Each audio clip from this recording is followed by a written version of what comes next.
Em questa aqui, começa a AUE, tem uma duração de 6 semanas, até o fim de outubro, e em questa aqui está assim na Ugarna de Aruba. Ugarna que ora selecionar de Aruba, está ora acercar door de time de 27 enquestadores, e nanta em total 4.050 adresas, que está ora visitada em 6 semanas aqui. Nós queremos anunciar em começo de enquesta de força laboral aqui, mas sobre isso é importante para nós ter o povo na altura, que nós vai acercar não lugar quizás, para participar na enquesta, assim é importante, mas isso que não nós sabemos com ele. Para que é importante para sobre naturalmente informação relevante, informação atual, riba o desenvolvimento no lugar, riba o mercado laboral de Aruba, está muito importante para nós ter. Não somente naturalmente para a CBS, para nós sacar informação que nós temos que sacar, mas também para diferentes instâncias, na maneira Departamento de Labor e Central Bank, para não verdade por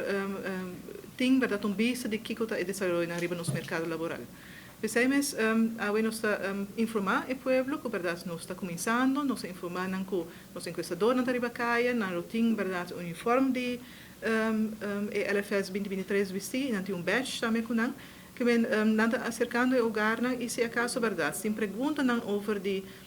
se verdade não trapa nós, naturalmente por tomar contato sempre com o CBS ou com o Departamento de Labor para dar mais informação em questa mês e verdade enquestador não trapa nós, para enquesta está relatar verdade de maneira número de indicar over de pergunta não de labor. Então, se nós também na base dessa pergunta sobre educação, sobre naturalmente é muito importante para nós também o nível de educação de pessoas que estão trabalhando ou estão buscando trabalho. E também nós queremos aqui pouquinho mais sobre o horário de trabalho. Sobre over a percepção também, a balança entre trabalho, e hora que passa no trabalho, e a vida pessoal e a família.